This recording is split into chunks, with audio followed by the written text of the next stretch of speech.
Welcome everyone to the Creature Cast, the official Console Creatures podcast. My name is David Petrangelo, and I'll be one of your hosts for this journey into all things video games. And as always, it is of course my pleasure to say hello to my fellow writers and podcasters. I'll say hello to Steve first. Steve, how are you, man? I'm doing good. Thank you for the special treatment of saying hi to me first. I feel really honored this week. Don't like that at all. I get it. You prefer me over Bobby. I don't blame you. It's okay. Hey, you said it, not me. No, I hope you're doing well, Dave. How are you? Yeah, I'm okay. I would actually say that I think I go to you first because when I'm looking at my screen, you're on the left, Bobby's on the right. So okay, I think that's what it is. But what you said too, I guess. Yeah, sure, we'll go with that. Yeah. Bobby, how are you, man? I'm offended and I am distraught, and I have no words for this disappointment I'm feeling right now. So happy New Year to you guys, because that's what it feels like. I guess happy New Year to you too. I don't know. I don't know anymore. I don't know. Amazing. Just 11 days in, 2 episodes in. Happy New Year, everyone. That's whatever. All right, 2024. Version 3, because we're on version 3, it feels like. Okay. Yeah. 3.0. Yeah. Okay, so let's start with some games we've been playing over the last week. Like we were just saying before we hit record, it's been a little bit quiet. You know, things are definitely going to be ramping up like we talked about last week. Obviously lots to look forward to this year, and especially in the earlier months, more than what we've been used to in some years. And it seems like things are starting to sort of a lot of the games that were delayed are now kind of making their way into 2023, and it's just sort of, might bog things down a little bit. But for now, we have a few games to talk about, and we've got a couple news items as well. I'm going to start really briefly this week because I've played 2 games for the most part. The review's up on their website now on Console Creatures right now. It is called Lone Ruin. It's a rogue-like game, but I would say that it's very much in the rogue light description, because largely you're just this dungeon diver, I guess you could call it, that has a number of spells you can use and upgrade as you go each level down. Okay. And defeat a bunch of enemies in different rooms that are procedurally generated to a certain extent, and that's it really. That's like you do with any other roguelike game, but it is very short. And the difference why I would call it more light is there's not much story, and there's also the replayability isn't necessarily because you are going and playing through all these story beats that would have you keep coming back, like Hades, for example. That's a big example of it. Even when you fail, the story continues and you get new bits of story bits and all that kind of stuff. Lone Ruin is not like that. It is really about the gameplay and strictly the gameplay. You go in and there's like a sort of short cinematic of your character approaching this castle, I guess you could call it, this ruined castle. And then a guy presents literally in like a trench coat all these spells you can pick from. And I think there's 8 across it. There's fireballs, there's a laser, there's a boomerang, there's some guns that are sort of, they're all spells, but it's essentially feels like a shotgun. There's another one that feels a little bit like an SMG. They all sort of feel and act a little bit differently. And then you have a dash button and you just sort of move around. It's fun. I mean, it's really tight, even on the version that I was playing, even before the 1.0 release. Like, it's all works really, really well. I never felt like I was cheated, even though it is very difficult. It is a very tough game. I played on normal and I had a hard time getting halfway through a half-hour run. It was tough. Wow. Yeah. So there's definitely a challenge there. I bumped it down to easy, and it's still not easy. It really just gives you a little bit more health. And then some levels, I think you get a couple less enemies maybe. But that's it. Like, it's not a huge difference. You're still fighting the big bosses. You're still surrounded by 20 enemies that you have to dash around and everything. But like any other roguelike one too, like you're collecting some coins to spend on upgrades. At the end of each stage, you get a choice of some upgrades and stuff as well. So all that stuff is really fun. So the gameplay itself is really great. You're dashing around in this purple and blue and black sort of pixelated world and just trying to survive and get as far as you can. The only disadvantage to the rogue part of this is that when you do die, you're not taking back any other currency to upgrade your stuff. Okay. So that is fine, but that's because it's just not that kind of game. I think really what it is every time you fail or complete a run or play on the survival mode, it keeps a score of how many enemies you defeated, how many pickups you have, how much money you carried with you. And then there's an online leaderboard, and you can choose to upload that to a leaderboard. And then that's sort of what the reward is, I would say. Yeah. So it depends on the player. For me, I'm not a leaderboard guy, so it's not a huge deal. Also, I was playing it before release, so there wasn't really a bunch of names on there with like the rest of the world or any of that. So you're number it's one. Fine. I was number one, at least in this household. Yeah, so that's something. So if that's something that like intrigues you, and it's a short run, even the survival stuff can be pretty difficult. So it's only going to take you 10 or 15 minutes probably before you're destroyed. But the gameplay itself is great. So it's worth digging into for a few minutes here and there. I think it felt good on the Switch too. I'd say it's cool. really great for that kind of thing. So, I don't know if it's everybody. I don't know if it's just my hands, but playing it handheld was tough though. My hands don't really grip properly with the controls. There's a lot of you're using the LR, ZR buttons and ZL buttons and stuff a lot, and just the way my semi-small hands feel on the Switch. After a while, I was like, "Ooh, I'm cramped," and I had to. I put the little kickstand out and did it, without holding it. But yeah, Lone Ruin is good for a short stint. It's fun. It's tight. It's got really cool, like dynamic gameplay and interesting spells. Just don't expect much of a story and sort of really deep world. But otherwise, it was good. I liked it. Yeah. Nice. It was pretty fun. Yeah. I should mention you should probably use the wrong controller. Oh, I 100%. I don't have any. Yeah, that's all I got for the split Switch. pad. Yeah, well, that's the problem. That thing, those Joy-Cons are a nightmare to use. I don't even know. I don't know if it's like the size. I don't know if it's just where the buttons lie. Whatever it is on the Switch. I mean, it's weird. I think it's it could be both. I think what it is the reliant of this game in particular, relying on the shoulder buttons, which is odd for a Nintendo game. But it actually does really work with this game. Like I like what they do because one of them's a dash and the other one's your primary weapon, and then another one on the right side is your secondary weapon, and it just sort of works. It kind of feels like, oh, I need to dash. Okay, so I'm hitting ZL, and I get why they did it, and I don't think this isn't a fault of the game. This is a fault of, I think, the design of the Switch. Sure. For me, for adult hands, I think that's really what it is. You don't have gamer hands. I get it. Yeah, exactly. Yeah, exactly. I guess it's like an obvious question. I'm assuming no, but no chance of like remapping. Not that I saw, unless something gets added. But sure, I don't think Nintendo does that. Maybe in game level, but yeah, if the game did it, yeah, that's what I meant. Well, that's the thing is like I played a lot of Hades, even handheld, as an example, and like I played a lot of that game. I probably put 60-70 hours into that game just on Switch, most of those on handheld, and it bugged me a little bit. But there's less reliance on those shoulder buttons, so I think I survived playing that a lot longer.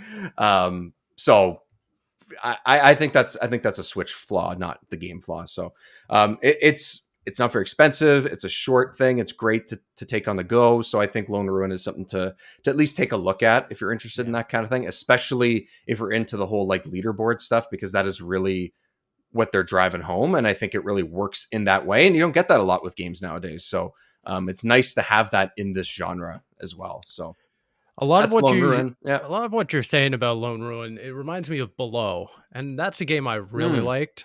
So maybe I'll check this out. Yeah, it's worth a go. It's not gonna blow your socks off, but it's also enjoyable at the same. Like it's somewhere in between. It's definitely a recommended game, but it's not going to be like the greatest of the genre either. Sure. So, also, I wrote down Star Wars as a game, and that's because I dipped my toe into a couple of Star Wars games. Oh, cool. I think mostly because actually it's funny because last week when we recorded, I played it for like the first hour, but I played Star Wars Jedi Fallen Order. I booted that back up again. So it's on EA Play and it's on Game Pass. So I was able to play that again. I have played it before. And then we went and discussed the fact that the new one's coming out in a couple months. So far, it's hanging on to its date. And I was like, you know what? Sure. I'm just going to start playing through this game again. So for the most part, that's the game I've been playing this week, actually, more than anything. So I'm probably halfway through it already at this point. And it's still a really cool story. I still don't think that Cal Kestis is like the most interesting character in the world, but everything around him is. I think there's a little bit too much reliance on forced backtracking and lack of fast travel in the game. Sure. But I do still mostly enjoy the traversal stuff. And the fighting is still great. The battles are still awesome. You know, they're just difficult enough. Sometimes they're just easy enough because you have your timing right, when the blasters are coming at you and everything. So it's still a really, really, really fun game, and I'm definitely going to finish it now that for sure I want to get this story back in my mind before the sequel comes out, and that's pretty much why I'll stick through it for the next couple of weeks probably. And then I also wrote Star Wars because then I have it behind me somewhere. I have Star Wars Return of the Jedi for Super Nintendo. And I was like, you know what? Screw it. I'm going to try this too, because I love Star Wars. And I used to love this game. And I haven't played it in ages. And it's still great. I just booted it up. I even remembered the code that I could skip through levels, like just off the top of my head. I'm like, kidding. I am the coolest person in the world, clearly. And it's fun. It's yeah. You're nodding your head. Of course I am. I agree. A lot, the levels are fine. Some of them make sense, some of them don't, but you have to stretch these points that are not really action based in movies into an action scene, and it's fun. You got a variety of characters. Chewie is the way to go, I say, and that's pretty much it. Star Wars for Super Nintendo, Return of the Jedi. I have the other ones, or had the other ones. I just don't know where they are now. But great games for the SNES. So Return of the Jedi was actually the first Star Wars game I ever played. It probably was for me too. Either that or X-Wing versus TIE Fighter, potentially at a friend's place on PC, potentially. But I could be getting my dates wrong, and it could be just around that same time.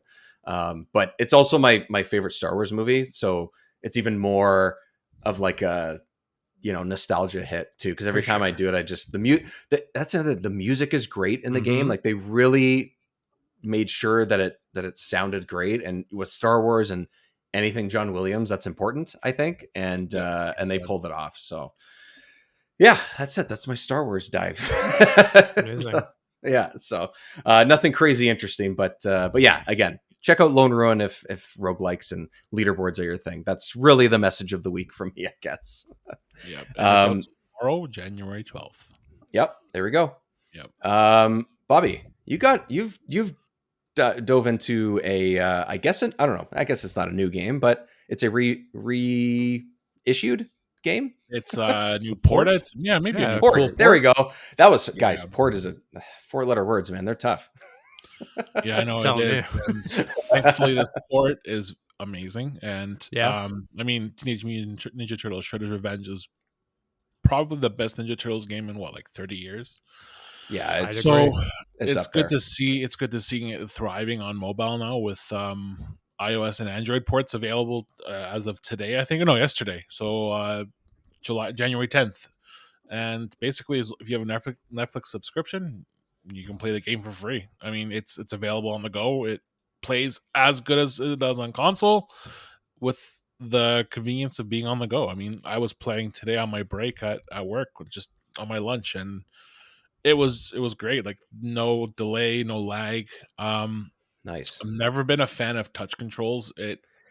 It's better than the standard control scheme, but there are still instances where like the screen doesn't recognize my input. So that is the only issue I've had so far. But like it handles so smoothly. It's so much fun. The button placement's pretty good. I haven't tried a control yet. That's the next thing I want to do. I was gonna ask if you have. At this point, I think you can play most games with a controller on your phone. So I'm gonna do that next. But I mean, it was great. I played the first 3 levels yesterday. I've played the next 3 today, and it was great. I mean, same difficulty levels. I mean, same reaction time. The only thing I didn't do is online. I want to try online because you can play with strangers, but crazy. I just didn't have the so cool time. that they implemented that right off the bat too. I don't remember if there was like a passcode system on the console, but this one, like, you can enter like a code to join each other. So if your friend has a code, Oh yeah, you can. Yeah, so you can do that. Yeah, on the console, you can do a private one, and then there's like a code, or you can just like either start a game or join a random person's game very easily. Like that's all available. Like happens that is very there. quickly. That's all awesome. there. It looks crisp on my screen. I have the 14 Pro Max, the iPhone. It looks amazing. So you got the extra real estate too. You got a bigger screen, so that helps. That's why I bought the bigger screen, because I mean I do still play daily. I do play on Apple Arcade. Like I love Apple Arcades even today. It's a lot of fun to have it, and like it's gorgeous. I mean, I love the graphic style of these games. Yeah. Like I would love to see Dotemu do. I was really hoping they would do like the Simpsons arcade game, or I know, which we've talked about. That's my one wish. X-Men, or X-Men, but like they're the kings of arcade games. Like the beat 'em ups, they've nailed it. Yeah. If they can put more games, like if they could do Streets of Rage 4 or like Windjammers, put them on iPhone. Dude, Streets of Rage 4 is awesome. Such a good game. Great game. And I mean, mobile gaming, I know it's a very niche thing, but like I love it. I try to include as much as I can. But yeah, it's free. I mean, like literally, you're wasting no time. You're wasting no money. It's available on the go. I mean, you can't ask for anything else. Like it is. I tried. The only thing I've tried on Netflix so far was Point P, which we talked about I think a couple months ago that I played, and then and then I gave Into the Breach a little bit of a try too, which makes sense because it's touch controls. Like it's a little bit easier to pull off. So yeah, so a game like this, I'm you say the touch controls mostly work. So I'm happy to hear that, because it's tough, because it's a quick game. It's not like you're standing there and pressing A button and then moving, pressing A button and moving. Like exactly. It's pretty dynamic. And then you just have to learn the button. Like there are I think there are like basic combos, but like, you can do like your attacks and then jump and there are buttons for everything. It's just, you have to get used to the change, because I'm used to playing on console, and that's where I love it. Right. But pretty great port. Love it. Nice. Doesn't kill my battery, that thankfully. That's good. And like, that's the biggest thing, is like battery drain's a big issue for mobile games even today. But it was pretty standard. I lost like 2% after a half hour. That's nothing. Oh, that's nothing. That's peanuts, man. That's great. And I mean, wholly recommend it. I mean, if you've played it before, like you know what you're getting into. But it's such a great game that you can just play over and over. It's just traditional arcade. I love those kind of games where you don't have to really think too much. You can just jump in, jump out, play a couple rounds, get out, and then, go about your day. Like it is the perfect game for this time of the year where we don't have much going on. There's not many games that I'm really anticipating, and it's just kind of filling the void until Dead Space comes out in a couple weeks, because I know we're all waiting for that. And more importantly, there's one other game that's coming out within the next couple weeks that we're all looking forward to, but we can't talk about it. We can't talk. Not yet. Because could get in trouble with the wrong people. Can't say it. Yeah. He who must not be named. I was going to say the game who shall not be named. Exactly. Shall not be named. Exactly. But yeah, no, straight up. Yeah, Ninja Turtles. Go play it. You know what you're getting into. Yeah, even if you haven't played it on console, it's a damn good game just in general. Oh my god. Exactly. And Leonardo rules. Leonardo is king. Thank you. Preach, no. brother.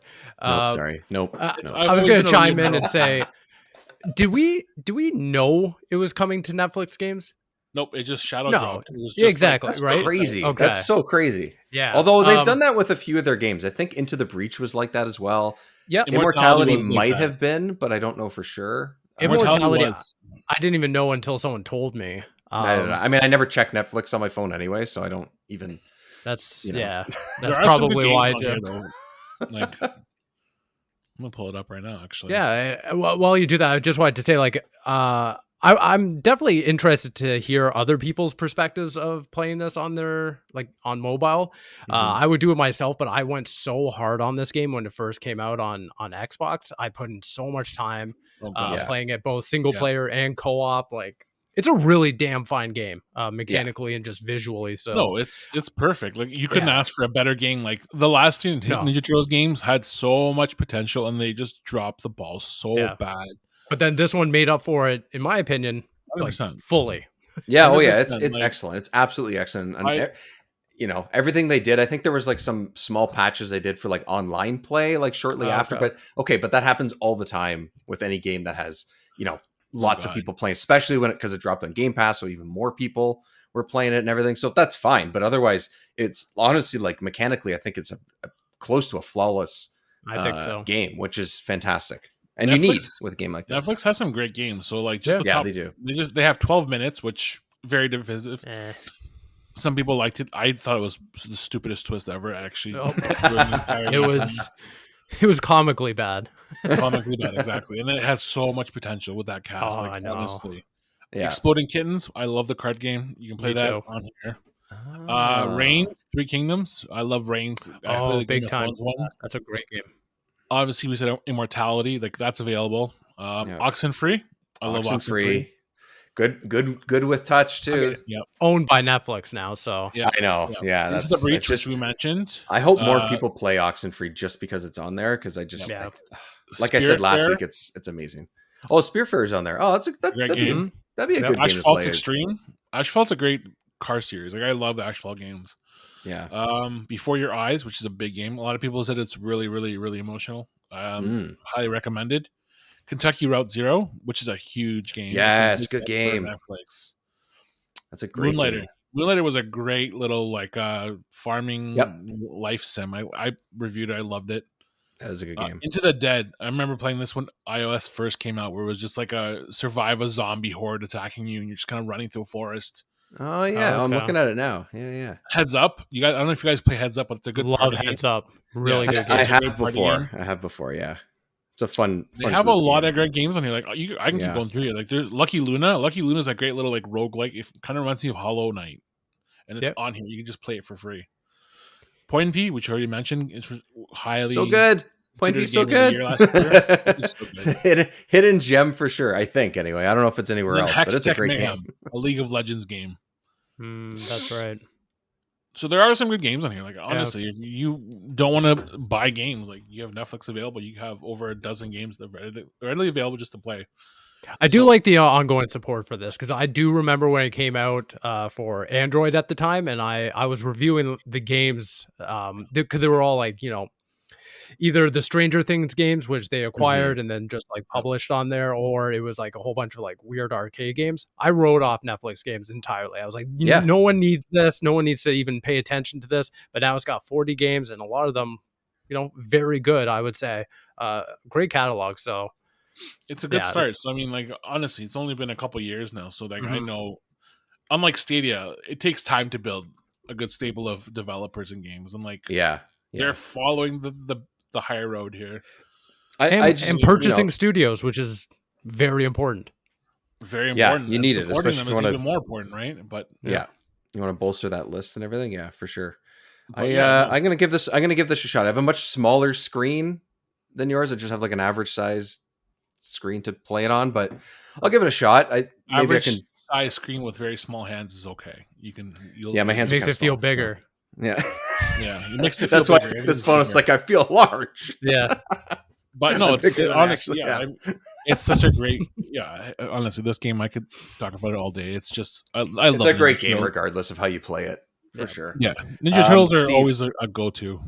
Yeah. Sure. Oh my God, I love them. Steve, what do you got on the list, man? I'm going to keep it really short. Bobby, you talked about it just a little bit earlier. We're kind of in this dead period where we're waiting for some big AAA games to come out. So I'm kind of just taking the time to not even really focus on playing games. I'm just kind of doing other stuff, keeping myself busy. But one piece of content that I wanted to get around before, being taken away all 1,000 different ways was I wanted to invest a whole $2 or $3 in Canada on Vampire Survivors DLC, the legacy of the Moonspell. It came out in December, but I was also, dead smack in the middle of the core game of Vampire Survivors. And then I went on to other content. So I finally just threw the $2-3 and started playing through it. And it's just more great gameplay from Vampire Survivors. I really like the new characters, the new weapons, the new map, the Mount Moonspell map is really cool. I think it's set in feudal Japan, so it's got really cool architecture around, and you're kind of going actually into buildings and into temples and stuff like that. I think it's really cool. It's got some interesting environments that you don't see in the core maps and stuff like that. I also think that it's a lot more difficult because all of the new characters inherently just move slower. So you, for the first time ever, I'm kind of incentivized to use the wings. The speed one, the speed ones, because I'm like, oh, I actually want to move faster. I need that. So like, which character? I think it's the garlic guy goes like 50% slower than everybody else or something, like in the standard game. Yeah, and somewhat comparable. It's tough because it's like you don't realize until you start that round. You're like, oh snap! Okay, wow. Okay, yeah, no, this makes a difference, and now you understand why that guy has the garlic around him, exactly, as opposed to anybody These else. These characters don't. They have like very diverse. Garlic is overrated, by the way. Garlic's overrated. Overrated? No, garlic and Bible. Oh, Bible's amazing. Bible's amazing. Garlic is good early game. I think late game it's a waste. I can start playing Vampire Survivors. I had to say it. Sorry, I had to say it. The one cool thing that I really love about this is the new evolutions, because they'll the new weapons will evolve with previous passives. So really, you can stack 2 and evolve 2 if you play it right. For instance, there's one, and it I don't remember what it's called, but it also uses the heart. So I pair, the heart with two attacks, and then eventually at level 8 or whatever, you can evolve both of them, and then you're like, oh, nice. This is amazing. So I think there's some really cool gameplay like evolutions there, just by introducing these 4 new characters and their abilities. And I do think that the difficulty does scale up now inherently because of the new characters. Is it just because of those characters, or because the level itself is also difficult, or it's mostly that movement speed thing? I think it's the movement speed, but I also think that it's just because you're now, for me at least, so unfamiliar with having to navigate around, cliff sides and go into buildings and stuff like that. Like, I do feel like there's more environmental hurdles to kind of go through. The map's more intricate because like the first, especially the first 2 stages in the original one are nothing. It's just, you can go anywhere in the first one, and then you just go left and right in the other one. Even the 4th one, the almost like the castle, it's just a vertical thing, and you're just kind of going there. At one point, there's something in the middle that you can go left or right, and that's about it. I think the most intricate one is the dairy plant. And I would say that maybe Mount Moonspell is kind of similar to that one, with just how many walls to go around. Exactly. Yeah, for sure. So I think it's the new characters. The new characters, do you automatically have them, or do you have to get the coins to unlock them? So the first one, you have to go to Mount Moonspell, unlock the coffin. From there, it's a loop of, so that first new character, you have to unlock her weapon. To unlock the second character, do the same thing, evolve that second character's, and then therefore, and so on. So there's some work you have to get done, which for sure, which is probably good. They don't just hand it to you, right? Because otherwise it defeats the purpose of the game. So I think I'm up to the 3rd character trying to unlock that one, and it's like 200,000 or something coins. Ooh, it's a lot. So it's a considerable amount, especially if you're buying the eggs to evolve all your. All your stuff along the way. Yeah, exactly. Interesting. I mean, for $2, you can skip a Starbucks run and buy some really great content. No, we don't skip Starbucks in this house. We really don't. You're right. Okay, hot take then. Just skip Tim Hortons. You're probably better off anyway. Because I want to Tim Hortons. We can talk trash Tim Hortons all day because it's okay. All right, good. Every single day. We're in a safe space. McCafe though. McCafe is the real deal.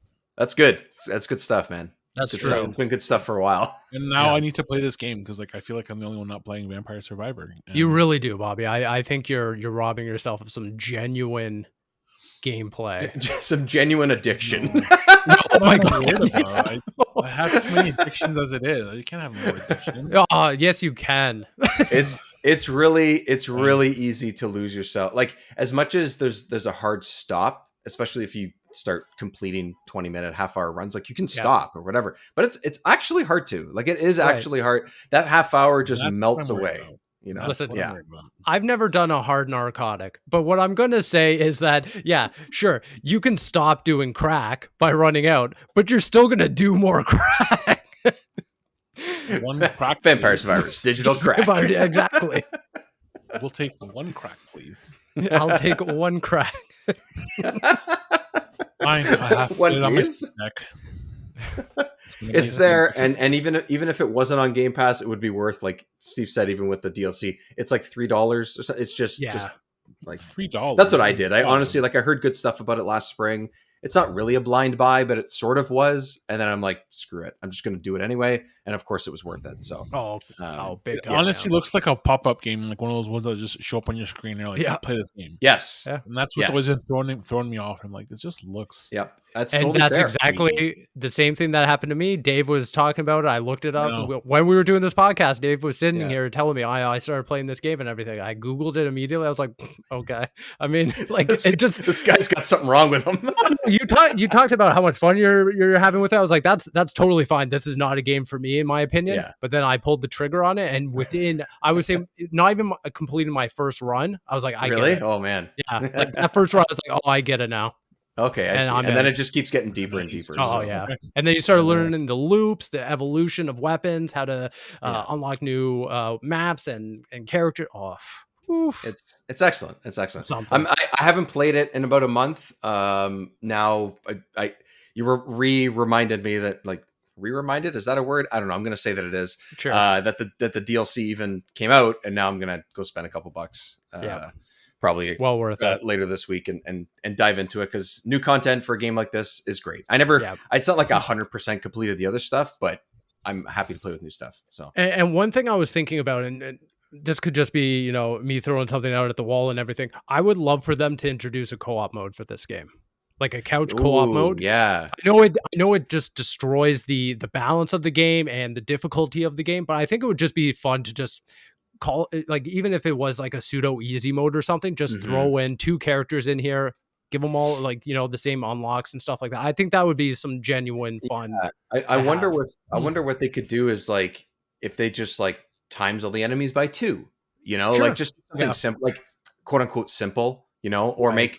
make the levels take twice as long to level up. Like some version of that might be Increase enemy health or something like that. I don't know. Like, There's what probably the things scaling that are, is. yeah, there's probably, like, more to it than that, but somewhere along those lines would be enough, because you just want the same game anyways. Right. So what if it takes you an extra 30 seconds to get to level 2? Like, big deal.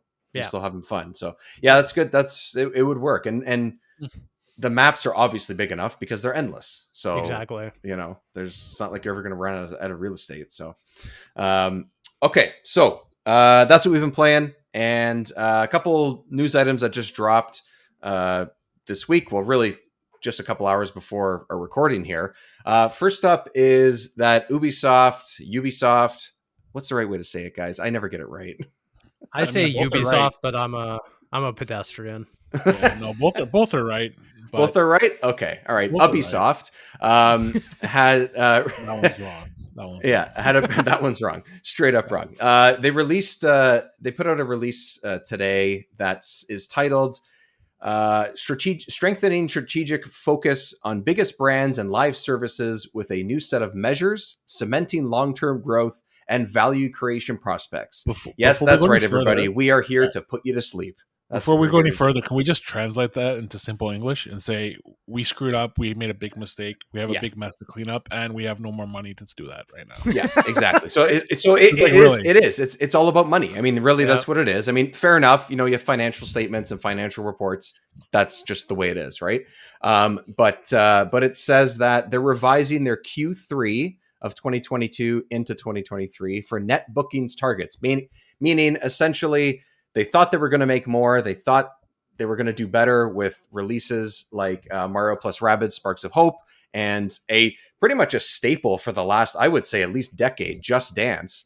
They did not hit the sales numbers they wanted to, and that is one of the reasons why they have canceled 3 unannounced games on top of what they announced earlier, or I guess last year in the summer, which is like July another 3 or 4. Yeah. So now they're at 7 games in the last 12 months that they've canceled. And we don't know what they are because they say that they're unannounced. Maybe it'll come out at some point.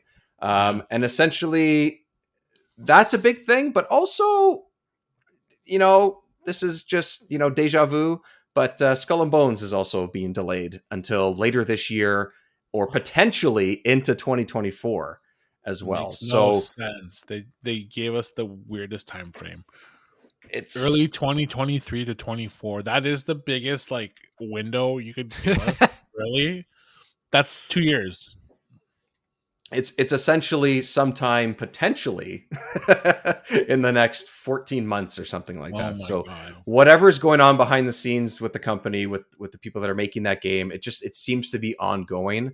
But I as much as maybe not every game from the studio is everyone's cup of tea, me included, the fact that there's now 3 more games that they canceled, and like you said, Bobby, they're sort of admitting that they quote unquote screwed up, and now they're trying to reassess everything.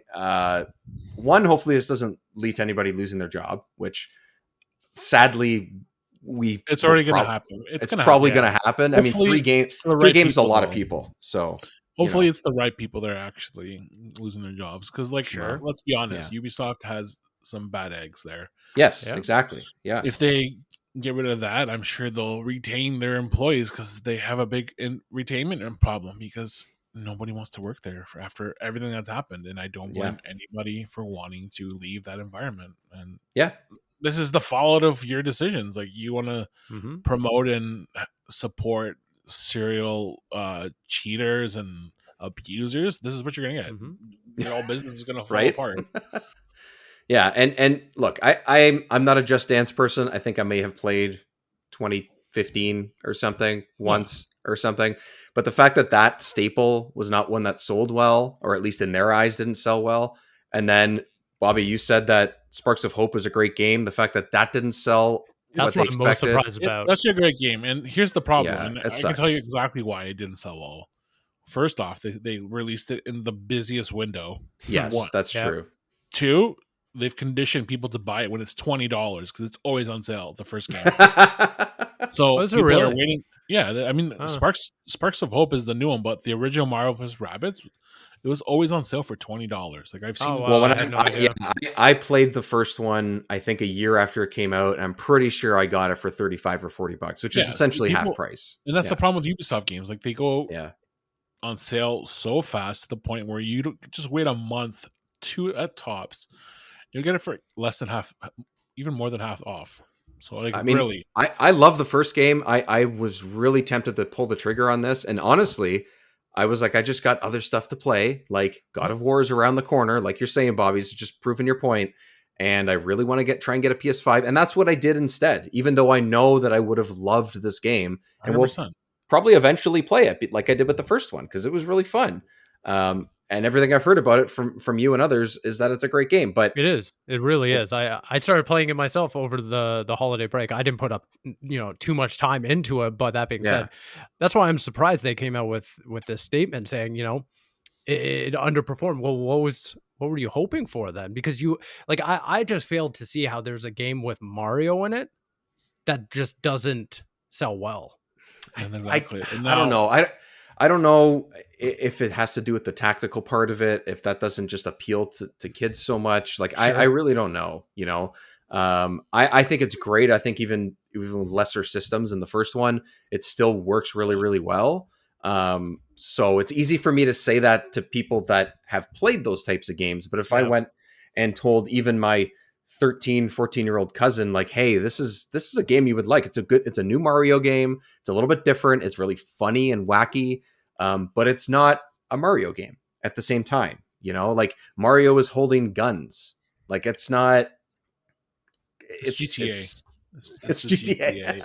GTA Mario and Rabbids. GTA Sparks of Hope. No, So the biggest problem is just the release date. Honestly, yeah, yeah. you sent that game to die. I'm sorry to say, like it's a great series. It's popular enough, but November to end of December, like It's it's a packed. holiday rush. Like this Yeah. is the If it was time out now, poof, people Or be even playing September. yeah, September. Yep. September would have been perfect because like I think Yeah. the first one launched back in September. I think it was like a September launch, and it made sense because it was perfect.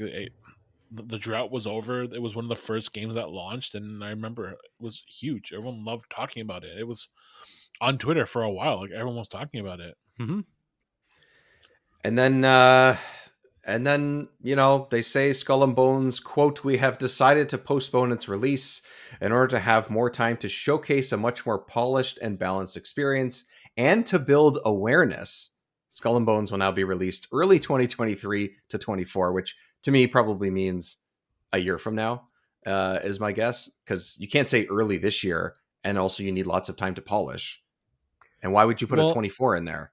I think they're going based off their fiscal years, if I had to guess anything. Oh, so right. Based on Yes. early 2023, that would probably be like between March 2023, March 2024, into March which so would be their sometime, full within the next fiscal year.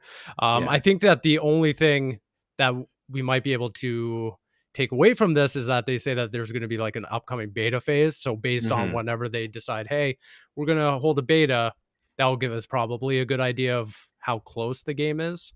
Right. And obviously how the beta is even received. Yeah. What the game actually is. How about that?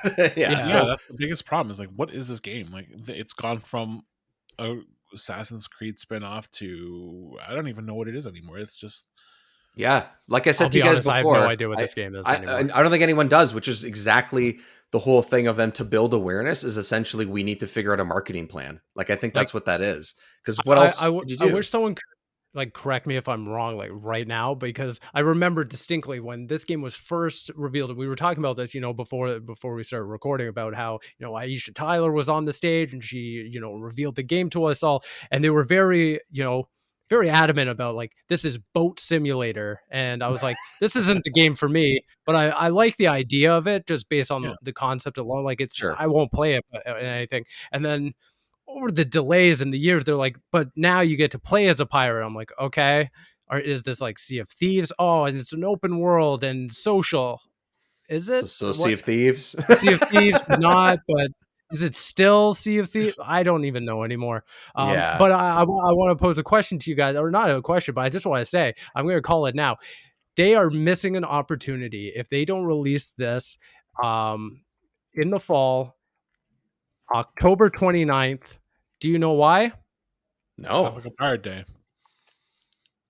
Oh. 1 decade from Black Flag. Can you believe it? 1 decade.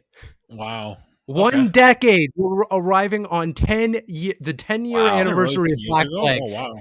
And this game is still not out. The game that was inspired by the game. Yeah, because I think this was announced the year after, or potentially 2 years after. I would say, maybe 2 years after. And they're like, you know what? We learned a lot from Black Flag. We really want to which people really liked. People really liked what they did with Black Flag. I thought it was it's one of the best Assassin's Creed games. It is. Definitely. Because of that difference that it had. Yeah. It is. But people liked it at the time. I don't think that anyone really cares anymore. And that's the unfortunate thing.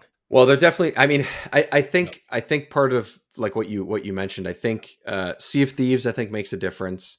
I think the fact that exists and exists so strongly and still has such a player base and still and they continue to pump out really decent content for it. Like, I think that may have been what they were thinking, and then now it sort of ate their cake, and it's like, well, shit. I'm sorry, but Skull and Bones can never come out with Pirates of the Caribbean crossover. Right? Sea of Thieves already did it, and that was the biggest thing for that game.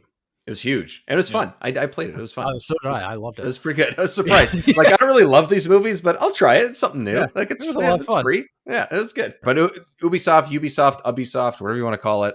I like Ubisoft. Ubisoft, I'll go with that.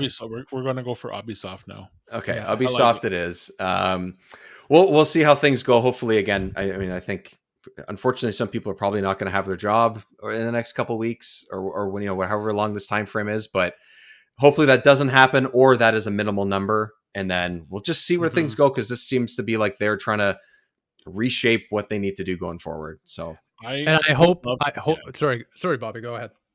I would love to just see this game succeed. I mean, yeah. I don't want to say it's a cool concept. It was a cool concept, but like at this point, it has to do well. I mean, it's very likely it won't, because I mean, it's been 10 years, but I do like Ubisoft games. Like, I do support their devs. I like their games. It's just they're lost. They're in such a like a state of I don't even want to say like disarray, but like they're in this, like, I don't know how to describe it. Like they've hit a rut. It's definitely a rut. Like, their games are so samey at this point now. Like, I would like to see them go back to their earlier I route. would personally compare this to like the low points of Capcom. When Capcom was a while. releasing games and they just weren't hitting like over and over again. And then of course they had, Monster Hunter and Resident Evil 7 come out, and then everyone's like, okay, we're back, baby. And I hope that one day we can get to this point. I do agree that Ubisoft does feel like they're in a very big rut right now, especially when you look at all this stuff, even outside of Skull and Bones. You look at all the battle royale chasers that they have going on every single, it seems month. They're like, here's a new battle royale. I don't know how to keep up with I don't all care for that. I don't care for that. I want them to just focus on what they do well, and they had that. They had such a good thing with Assassin's Creed and Far Cry. Far Cry, like Far Cry, even Far Cry 6, like great villain, terrible gameplay. Honestly, it's all copy and paste at this point. Like I just don't. They need to innovate, and not on NFTs. No. Yeah, not on that. Well, definitely not anymore. Maybe that's part of what they have to reassess, as they're saying. That too. But I mean, they have Mirage. I'm really hoping that turns out well. I would love to see Prince of Persia's remake do well, even though it looked terrible the last time we saw it. And hopefully Splinter Cell, it would look like it honestly looked like we need that Splinter Cell. I think it's a pretty, for people that have played games for a long time and people that have good memories of that series, especially the first couple. I think Splinter Cell is something that we all really hope. Would also like to see a remaster of Blacklist, because I think Blacklist is probably my favorite Splinter Cell I forgot about that. I forgot about that one. Yeah. Blacklist is a great game. I thought it was probably my favorite out of all of them. And then I agree. There was a Ghost Recon game. I think Ghost Recon Future. That was a great game. Like honestly, those kind of games. Yeah. But everything else has been just been like so like cut and dry. It's just been like, no, it needs to change. Like they had a good thing. They got too greedy. They lost all their talent, and they're suffering for it right now. And there's no other way to put it. Like they are in a bad state.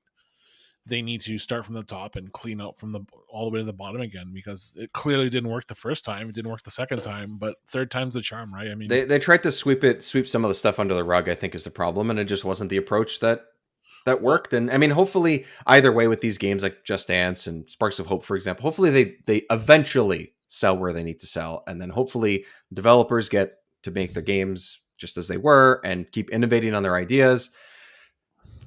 But we don't know.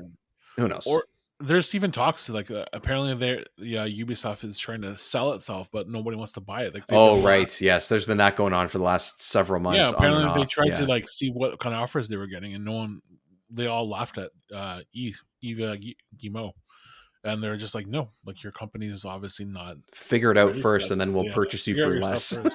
Yeah, and like it's unfortunate, right? I mean, all issues aside, like they've been a good company to me. I mean, like largely sure as far as the product. And, like I want to support them, but like when you're shooting yourself in the foot, I'm going to tell you to stop shooting yourself in the foot before I can help you. Yeah, you can't help them in that case.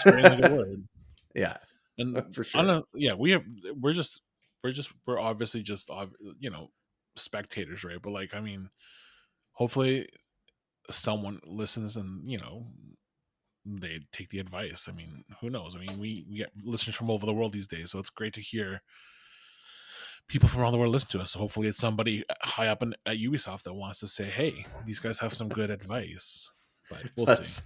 Give us a call. That's fine. Yeah. We're here. We're around. We're ready to believe. I know you have my number, so it's fine. Yeah.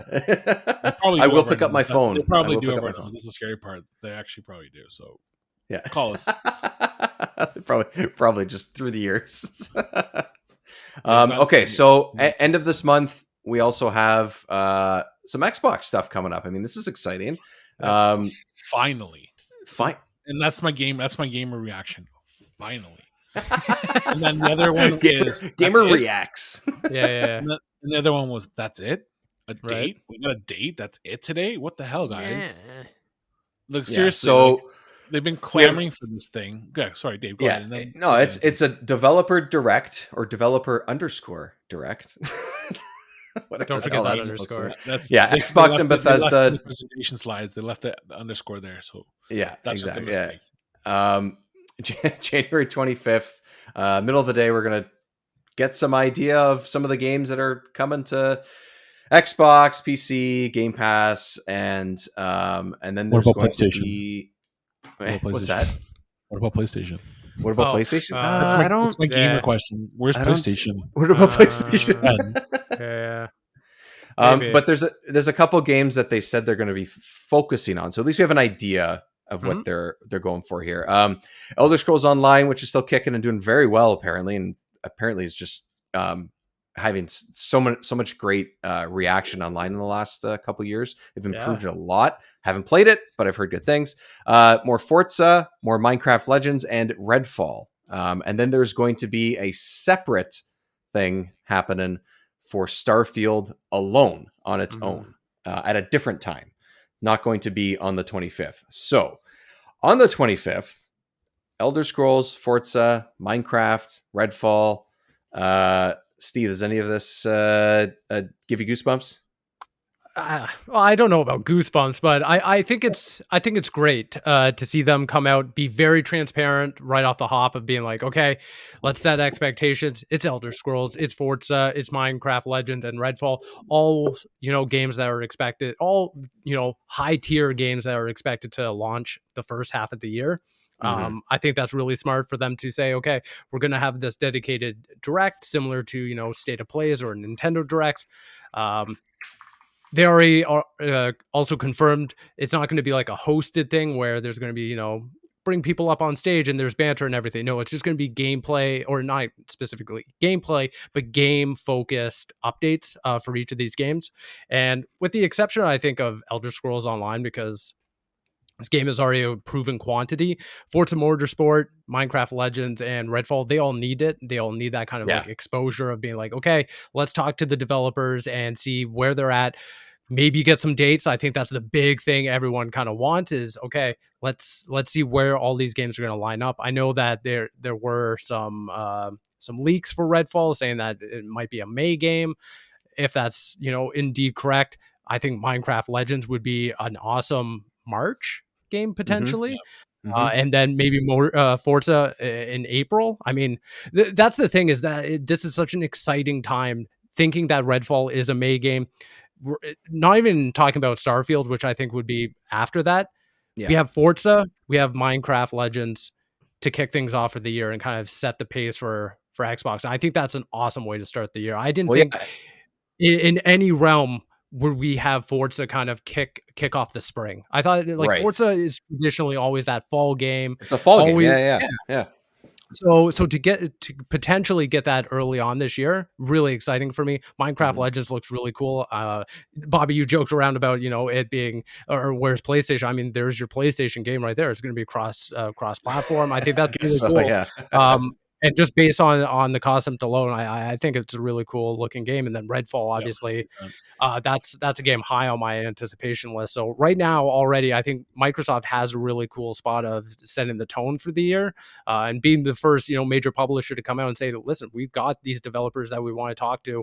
Let's get them out on stage. And that's not even including Starfield, which again, transparency's sake, I think that's really awesome that they came out and they're like, listen, cool your jets, it's coming. Let's give these other games that deserve the spotlight their chance. Right. And the two things of detail there is, like, you're mentioning April, May, March, like the next few months, because in this they say stuff that is coming to their platforms in the next few months, which few is technically 3, but they could say that the next 5 months, let's say, whatever. So all of these will likely or potentially be out before summer comes around, and that is very exciting, like you said. And then this is all compounded with the Xbox showcase last year in June, where they're like, these are all games that we're showing today for the next 12 months. All of these games were there. So yes, exactly. Everything's lining up for a really cool schedule. They're backing it up. They're backing it up, which is good. And the other thing with the whole transparency thing with Starfield, like you said, is like in contrast to Nintendo, where pretty much the 24 hours before or 24 hours after they announce that they're having a direct, all anybody wants to talk about is, are they going to talk about Metroid? Are they going to talk about what the next Zelda is, what the next Mario is? And it's radio silent. And then 20 minutes goes by and you don't get any of that, or potentially you get one of those. or you get a Mario movie apparently, and then and then everyone's upset about that, or not everyone, but some people are upset about that. And it's here at least, they're doing their own direct, and they're saying, look, I know so many people want to see Starfield. It's going to happen. It's just not going to happen today, and that's fine. I think I like that. I appreciate that. And I'm fine to see what they do with Starfield, but I'm actually more excited for, Forza and Redfall more specifically than I am what they're going to say about Starfield. A date, sure, fine. On any of these, sounds great. I would love to hear that. But I'm excited about this because we're going to get a chunk of stuff and we're going to get to see a lot about it, or at least another few minutes of each one. And I'm excited for this. I like we've said, we're all sort of Game Pass subscribers, and that alone is nice to see what bigger releases are going to come, even though the small ones to me are why I have Game Pass personally. But no, I agree with that. But this is cool. It's cool that they're doing this. I appreciate this as well. Definitely going to be cool. I still don't know what it is. I don't know if you guys know, but I have no clue what Redfall is going to be. But I know they're saying it's going to be their version of Arcane. Yeah, Far Cry. Arcane's version of Far Cry, and cool because I do like that formula. Yep. But Arcane's awesome. How do they evolve that? How do they evolve that formula? And yeah. I think Arcane would probably be the best studio to do that if anyone's going to do it. And the rest is just... Have they shown gameplay of Redfall? I'm trying to look it up right now. Yeah, last year they showed look it up just now, in-engine gameplay at the showcase. Oh, okay. I'm gonna click on it right now. Trailers for all the games because I forgot what Minecraft Legends was. It turns out so did I. Yeah, I was just looking it up now. It looks like a strategy RPG. It looks cool, but I mean, there's no gameplay. Oh yeah, I did. Okay, yeah. Sorry, I was reacting to something I'm watching, not what you're saying. I was like, okay. I do remember this gameplay. Yeah, it was great. This is one of the better trailers that they had during the showcase. Yeah, I don't know. Awesome. Everything we've seen, there's very little gameplay. But at the same time, we kind of know what to expect so far with everything, except Redfall. Forza, we know is going to be a sim, which is fine. Yeah, that's great. Fine. And then Minecraft is going to be an RPG with some strategic, elements, which is great. We know what that's going to be. Redfall. What's Redfall going to be like? There's still so much behind the curtain that we haven't seen yet, and I want to know more. So hopefully we'll learn more in 2 weeks.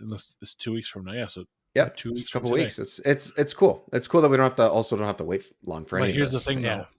What Sony's answer going to be, because there's something coming, and we know it's not going to go too far. They're going to have something in the spring or late winter. They must. They probably already have it planned as early February, because they love February. Yeah. So I would put my money down on just a PSVR 2 direct. Which I'm surprised we haven't gotten yet. I mean, that's a month away. Yeah. I really don't see them doing anything until mid-spring. Once PSVR 2 is out there. Once it's released, yeah. I think this is the year, because there's so many exclusives that... Well, I shouldn't even say exclusives. There's how many Sony exclusives and how many Xbox exclusives that we know about. There's a dozen for Xbox that I can even recall right now. Sony, I think there's 2 or 3. Yeah, and people are going to be... But they're all bangers, though. I'm still playing through Horizon, and it's just it's awesome. Yeah. Both publishers have great catalogs. There's really no question. Yeah, it's just what's your taste? Do you more open party games, or do you want a single player experience? It really depends what you're playing, but you can't go wrong on either console. There's something for everybody. Yeah. And the best part is on, like we said, Game Pass, legitimately you can just dive in, dip your toes, and if you don't like it, there's 100 other games you could just jump to. It's literally another 100 you can jump onto. Yeah, it's great. For sure. But yeah, no, I think it's going to be a great presentation. I don't know if they're going to, be like, oh, here's one more thing, but I would like to see here's a Fable preview. I would love to see Starfield 2. Starfield 2? I was thinking just announce it. Yeah, that'd be great. It's going to happen. Yeah, no problem. And it'll be next year. Next year. Oh, we'll see you in 2 Diablo 2 expansion drop. In 1 year, the expansion comes out.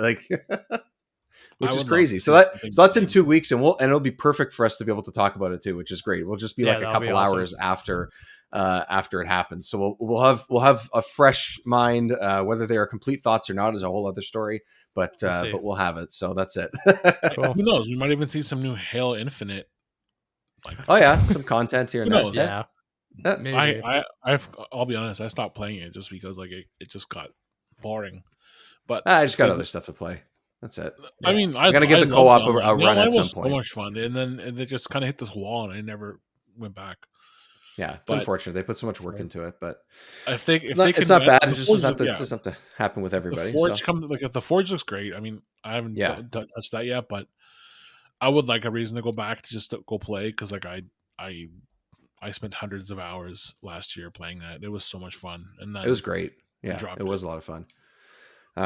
Okay, so until the 25th or until next week, really, we'll have a couple more games under our belt potentially, and we'll get a little bit closer to Dead Space. We have some thoughts on some other games, and of course, news to talk about. Until that time, Bobby, where's everyone going to be able to find Console Creatures?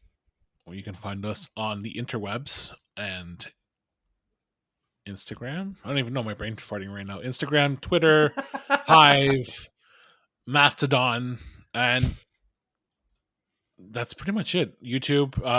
And I'm also got to say, I'm not happy with the recent change to Twitter this week. I'm very disappointed. Yeah. So I'm going to start looking at Hive again and see if we can do something with that because like this new change to the feed has ruined my experience. So we'll see. Yeah, it's constant. Like everything's constantly changing around Twitter, more specifically or like especially. And it's just like, what are we doing? What do we do? What, like, not even just the website, not even just in general. Anybody. It's throwing me off, man. Like I just today was just like, what is this for you? What is this? I didn't because I heard the rumblings last night and I saw pictures. I'm like, I don't have that. And then I woke up this morning. And it was just like Twitter was like a whole new. It's a whole other disaster, thing, man. Disaster waiting for it to be just destroyed again because we know it's not going to last. This is going to go back to the way it was. One can hope. We'll see. We'll see. Steve, yourself? We're everywhere. Yeah. You can find me across the internet at Asfigvari. That's it. That's nice it. and easy. That's all I got. I wish it was that easy. You can find me, Dave Petro. I'm on Twitter. That's pretty much it. I don't really post on Instagram, so you could if you want, but you're not going to get much out of it. And then we'll do anyways. Yeah, I mean that's a you problem now. Geez. And of course, as always, I keep forgetting to mention this off top of the show, but shoot us a rating on your podcast app of choice. Ooh, Let us know what you think, and basically tell your family and friends. We'll keep expanding the show as we go. And thank you everyone for listening. We will talk to you next week. Bye-bye.